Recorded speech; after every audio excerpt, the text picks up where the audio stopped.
The story begins with Mason and Amelia, a rich couple, flying in their private jet to attend a grand party. The night is filled with luxury, and among all the guests, they meet Perez, the richest man at the party and the one hosting it. While talking, Mason mentions that he loves cars and owns a big collection. Perez, who also loves cars, gets excited and invites them to see his private garage. Inside, Perez proudly shows his most valuable car worth nearly $200 million. Lovely collection. Is it true? Mason and Amelia, amazed by its beauty, ask if they can sit inside. Perez happily agrees. But the moment Amelia sits in the car, she secretly signals a hacker named Link. Suddenly, the lights go out and Mason's men attack Perez, knocking him to the ground. Mason quickly starts the car and drives away. It is then revealed that Mason and Amelia are not just party guests. They are professional thieves, and their true plan was to steal this car. They load the car into a huge truck and try to escape the country. But before they can get away, the FBI shows up and begins chasing them. Mason is shocked. The big question hits hard. How did the FBI know about their plan? Mason gets his answer in the worst way possible. Out of nowhere, Amelia pulls out a gun and points it straight at him. Everything stops. Then the truth comes crashing down. Amelia was never his real partner. She's been undercover the whole time, an FBI agent pretending to love him just to bring him down. For her, it was all part of the mission. But for Mason, it was real. And that betrayal cuts deeper than anything. Still, Mason doesn't panic. Instead, he quietly says, "We're going to plan B." In seconds, chaos unfolds again. His crew drives their cars straight into the river, creating a massive distraction. The confusion works. Mason escapes, but the $200 million car is gone. 3 months later, everything is different. Mason is living a quiet life far from the city. No crimes, no chaos. It looks like he's finally done with that world. Until one day, his younger brother Sean shows up. Sean brings a new plan, a bank robbery, and he wants Mason in. But Mason refuses. He's done with crime. He doesn't want trouble anymore. Sean keeps pushing, but Mason doesn't change his mind. Before leaving, Sean hands him a phone and says, "Call me if you change your mind." 3 days pass. Mason doesn't call. He's out. But on the day of the robbery, his phone rings. It's Link, and he's confused. "Why are you late for the mission?" Mason freezes.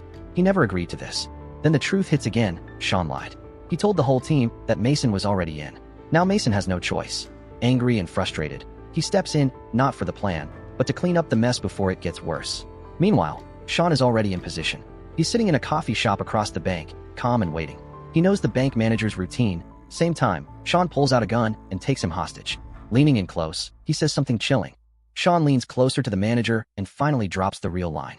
"I'm going to need your help robbing the bank."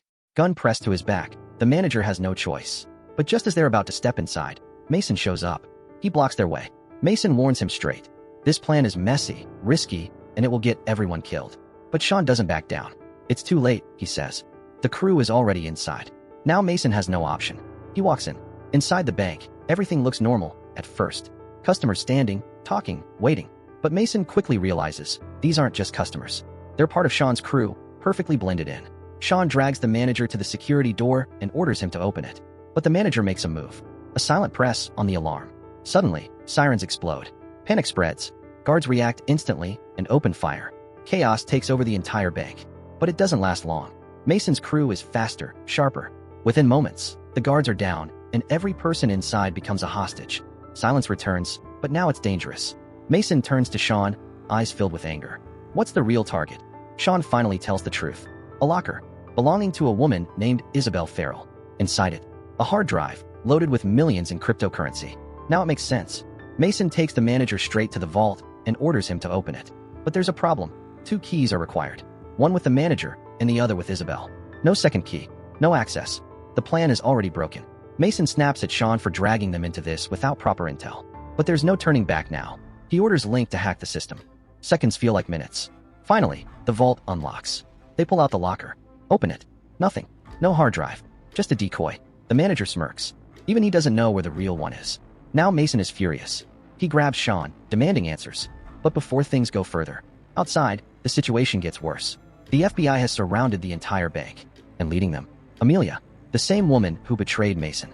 She takes control immediately and contacts the crew inside. Link tries to stall her, but Amelia doesn't fall for it. She wants to talk to Mason directly. Mason steps in. The moment he hears her voice, everything hits him again. The past, the betrayal, the pain. But he shuts it down. She's not his past anymore. She's the enemy. Mason regains control and starts negotiating. He makes it clear, if the FBI doesn't move back, hostages will start dying. Then he adds something unexpected. Pizza, beer, and one condition. Amelia must bring it inside herself. Amelia agrees, but demands 2 hostages in return. Deal. Moments later, the hostages are moved upstairs. The crew gets ready, and Mason waits for Amelia. A little later, Amelia walks into the bank carrying boxes of pizza and drinks. The tension is heavy, but Mason greets her with a soft smile, like nothing ever changed. It's clear he still has feelings for her, but Amelia doesn't respond. Her face is cold, focused. She tells him to surrender. Mason refuses. Without another word, he sends her back outside. Still, he keeps his promise. After feeding his crew, he releases 2 hostages. Then everything shifts again. The bank manager suddenly attacks one of Mason's men, grabs a gun, and runs. Mason reacts instantly and chases him through the bank. After a tense pursuit, he catches him and forces the truth out. The manager finally breaks. Isabel Farrell isn't just anyone. She's the wife of Abel, the most dangerous gangster in the country. A man protected by powerful politicians. And that missing hard drive? It likely contains proof of their crimes. Evidence strong enough to shake the entire government. Now the stakes are bigger than ever. But instead of backing off, Mason leans in. He decides to find the hard drive, use it as leverage, and turn the entire game in his favor. Outside, things are getting worse. A black car arrives. Inside is Abel's lawyer, Alex. He gives a direct warning. If the FBI doesn't end this within an hour, the army will step in. Amelia is confused, but when she checks, the truth shocks her. Abel's influence runs so deep that even the FBI can't interfere anymore. If the army storms the bank, everyone inside, criminals and hostages, will die. Inside the bank, Mason and his team start breaking through the locker room walls, searching for a hidden chamber. They're sure Isabel's real vault is concealed somewhere. Wall after wall falls, but the real vault is still hidden. Meanwhile, outside, the army surrounds the building. Time is running out. Amelia calls Mason one last time, urging him to surrender. She knows what's coming, but Mason has already thought ahead. He tells her to leak the news that the army is about to attack the bank. It's a risky move, but it works. Within minutes, media vans flood the area. Cameras go live. The whole country starts watching. Now the army can't act freely. This move costs Amelia her position. She's immediately removed from the case. Then the FBI chief steps in. He calls Mason directly and gives him 15 minutes to surrender, or the army goes in. Inside, Mason's crew finally finds it, the hidden chamber. This is it, the real vault. So Mason makes a bold move. He starts releasing all the hostages, one by one. Outside, tension builds as people walk free. Finally, even the bank manager is released. Then something unexpected happens. Mason's crew begins surrendering. One after another, they walk out with their hands raised, until only Mason and Link remain inside. The FBI chief, furious, gives a final order. Shoot Mason on sight. The army storms in. They search every corner. Fast, aggressive, unstoppable. Then they reach the vault room. Mason is standing there, waiting. In his hand a bomb. Before anyone can react, an explosion rips through the bank. Everything goes silent. The soldiers inside are killed, and Mason is gone. It looks like the end. A story that started with a perfect heist ends in destruction. All because of one reckless plan. But the story isn't over yet. Months later, Amelia has left the FBI. She's done with the corruption, the lies, the system. To escape it all, she travels to a private island. Peace. Silence. But when she arrives, someone is already there. Mason, alive, and waiting for her. That's when the final truth is revealed. This wasn't betrayal. Not from the beginning. Mason and Amelia were working together all along. Flashback to the explosion day, when the army surrounded the bank. Mason demanded a meeting with Abel's lawyer, Alex. With powerful evidence in his hands, he forced a deal. $500 million and new identities for his entire team. Alex had no choice. He agreed. And that explosion everyone saw? Fake. In reality, Mason and his crew escaped safely.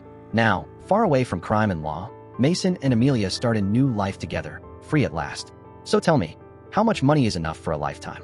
If you enjoyed this story, don't forget to like and subscribe. I'll see you in the next one.